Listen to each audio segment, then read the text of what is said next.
Welcome to Crime Story with Camila, where we dive deep into the most chilling and mysterious true crime cases.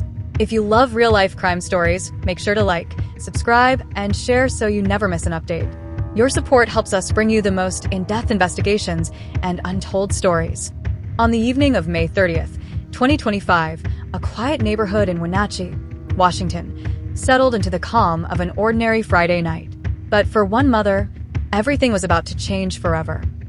Three young sisters, Paityn, age 9, Evelyn, age 8, and little Olivia, just 5 years old, were picked up by their father for a scheduled court-approved visit.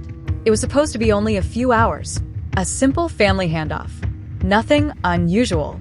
But when night fell and the girls didn't come home, worry set in. When their father couldn't be reached, fear followed. And within hours, that fear became a nightmare. Police searched. Alerts were considered. But the emergency that would soon shake the entire state had already begun. A father, a pickup truck, and 3 little girls who simply vanished into the night. Over the next 48 hours, the truth would emerge, buried deep in the forests of central Washington. And it would reveal one of the most heartbreaking crimes the community had ever seen. May 30th, 2025 began like any other day in Wenatchee, Washington. The Decker sisters, Paityn 9, Evelyn 8, and Olivia 5, spent the afternoon coloring, watching cartoons, and talking excitedly about summer break. Their mother, Carrie Anderson, was used to the routine. After years of a difficult relationship with the girl's father, she believed she finally had some stability. A court order allowed their father, 36-year-old Michael Decker, limited visitation. It was meant to protect the girls while still giving them a chance to maintain a relationship with their dad. Friday was one of those approved days, a simple pickup, a short visit, and a guaranteed return home. To the girls, it was a treat. They loved the idea of spending time with their father. They had no reason to fear him, and there was nothing unusual about the visit. No argument, no visible tension, no signs that this day would end any differently than the others. But by evening, the first cracks in the routine appeared. 7:45 p.m. passed, 8:15, then 9 p.m. Still no answer. Still no sign of the girls coming home. Initially, Carrie assumed something minor, a lost phone, a dead battery, a drive taking longer than expected. But as the silence continued, dread replaced patience. At 10:12 p.m., she reported the children missing. Wenatchee officers immediately attempted to ping Decker's phone, but the signal showed something alarming. Michael Decker wasn't driving home. He wasn't in town. He was heading deep into the woods, into rugged terrain near the Okanagan-Wenatchee National Forest. A place with no witnesses, no homes, no cameras, and no safe path out. And that was the moment investigators realized this was no accidental delay. By the morning of May 31st, the search for the Decker sisters had escalated. Detectives, deputies, drones, and K-9 units were dispatched. But time wasn't on their side. The last known ping from Michael Decker's phone placed him in rugged terrain, miles from any major roadway. Investigators reviewed Decker's recent behavior, and what they found deepened their concerns. He had been under severe emotional stress, job instability, financial strain, and ongoing conflict with the girl's mother. Records showed past threats, though never anything severe enough to foresee what was coming. By noon, search teams reached a remote area off Mission Creek Road, a place dense with thick trees, steep slopes, and narrow access points. And that's where they found it, a red pickup truck, sitting abandoned among the trees. Engine cold, doors unlocked, but the girls were nowhere in sight. Inside, officers discovered children's shoes, snacks, and drawings left on the back seat, but there was something else, a handwritten note.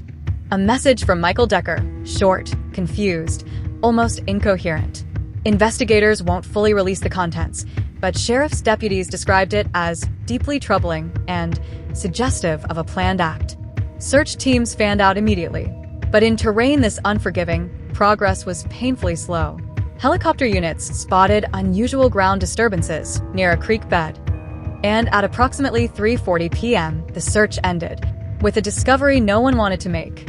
3 small bodies, later confirmed as Paityn, Evelyn, and Olivia, were located near the truck, each carefully placed, each lifeless. For seasoned investigators, the scene was almost unbearable.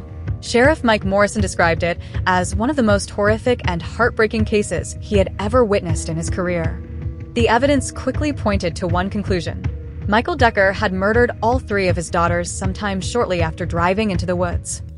These were children, innocent, joyful, and completely unaware that the person they trusted most was leading them into danger. And the man responsible? He wasn't at the scene. As soon as investigators confirmed the unimaginable, the deaths of all 3 Decker girls, attention shifted to the only missing person, their father, Michael Decker. By this point, he had vanished into the forest, seemingly on foot. The location he chose was no accident. The Okanagan-Wenatchee Forest is vast, nearly 4 million acres of thick woods, steep canyons, and almost endless places to hide. But investigators knew time was critical. Decker was no longer just a missing person. He was now the prime suspect in a triple homicide. Within an hour, the search transformed into a full-scale manhunt. K-9 units were brought in, SWAT teams deployed. Aerial surveillance used thermal imaging to scan the forest canopy. Every direction Decker could have traveled was covered. Authorities warned the public. Michael Decker might be armed, unstable, and desperate. Nearby campgrounds and rural residents were notified. Schools prepared emergency lockdown protocols, even though it was the weekend. Just after 6 p.m., deputies discovered the first sign he was still alive, footprints heading deeper into the wilderness. Not wandering, not lost, purposeful, moving fast. The trail suggested he was attempting to reach higher elevation areas where cell signals drop and terrain becomes nearly impassable. But even as teams followed, one question haunted investigators. Was he running from law enforcement or running toward something else? As officers traced his path, behavioral analysts were called in. Decker's past showed no violent criminal record, but did reveal a history of emotional volatility, custody battles, and erratic behavior. There were concerns, but nothing that predicted this level of violence. Still, analysts warned that a suspect who had already taken the lives of his children was in an extremely dangerous psychological state, capable of harming himself or anyone who approached him. News of the murders spread across Wenatchee before sunset. Neighbors gathered in disbelief. Families hugged their children a little tighter. Messages of grief and outrage flooded local news stations.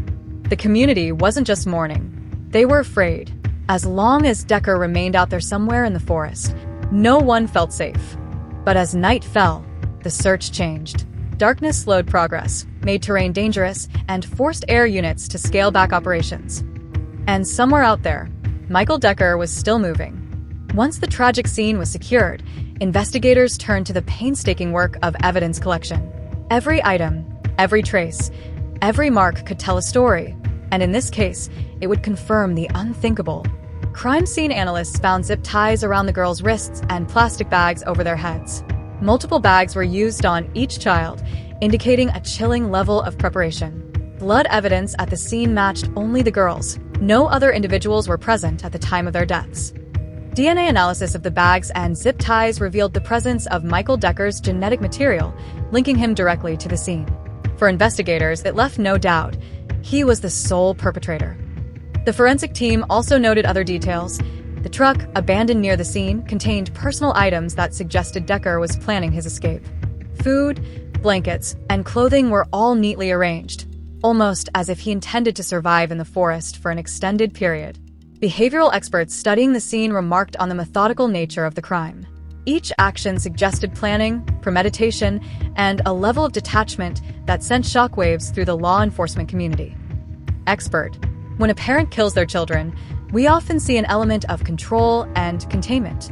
The use of multiple bags and restraints shows he wanted absolute control over the situation, leaving little chance for intervention. Meanwhile, authorities meticulously reconstructed Decker's path. Cell phone pings, witness statements, and environmental clues painted a picture. He had deliberately chosen a remote area, far from civilization, where he could carry out his plan undetected. With forensic evidence confirming his involvement, the case shifted from a missing person investigation to a murder manhunt. Every second Decker remained at large increased the tension and urgency. The combination of physical evidence, DNA, and witness accounts created a clear, undeniable narrative.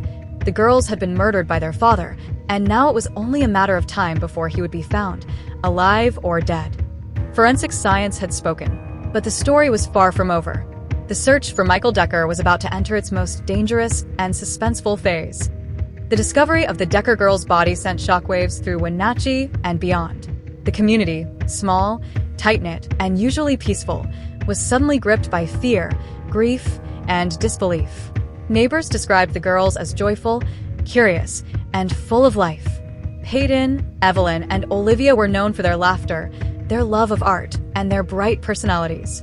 Friends and teachers recalled their smiles, the way they lit up every room they entered. In the days that followed, tens of thousands of dollars in donations poured in to support the girls' mother and family. Candlelight vigils were held, and local schools organized moments of silence to honor their memory. Teacher. They were just little girls, they didn't deserve this. Not from anyone, especially not their own father. Beyond grief, the tragedy sparked serious questions about systemic failures. Why wasn't a full Amber Alert issued immediately? How could custody arrangements fail to prevent a father with known emotional volatility from having unsupervised access to his children? Lawmakers and child advocacy groups began calling for reform. Some argued that current protocols for missing children, particularly in custody cases, were insufficient. Others pointed to the need for mental health support for parents with histories of instability. For Wenatchee, the Decker killings were not just a personal tragedy, they became a community reckoning. Parents, teachers, and officials were left to ask the same agonizing question. Could this have been prevented? The grief was palpable. The anger was real. And the calls for change, both legal and social, would continue long after the news cameras left. The manhunt for Michael Decker stretched for months. Law enforcement combed the rugged terrain of the Okanagan-Wenatchee National Forest, following every lead, scanning every trail, and searching every abandoned campsite. But the father of three was nowhere to be found. Finally, in September 2025, investigators discovered human remains in a remote wooded area south of Leavenworth. Preliminary analysis suggested the remains were those of Michael Decker, bringing the long and tense manhunt to a close. Forensic experts noted that the remains were degraded. Many critical bones had been lost to environmental exposure, making it difficult to determine the exact cause or circumstances of his death. While the state could not confirm how he died, the discovery brought some measure of closure to the family and community. While we may never know the full details, this discovery concludes our active search. Our focus now turns to supporting the family and learning from this tragedy. For the residents of Wenatchee, the horror of the murders lingered. But now, with the suspect deceased, the focus shifted to healing and remembering the lives of Paityn, Evelyn, and Olivia. The three sisters' lives were tragically cut short. Their story serves as a painful reminder of the fragility of innocence and the devastating consequences when trust is betrayed. For the family, the community, and the nation, the scars of this crime remain, but so too does the resolve to honor their memory. Thanks for watching.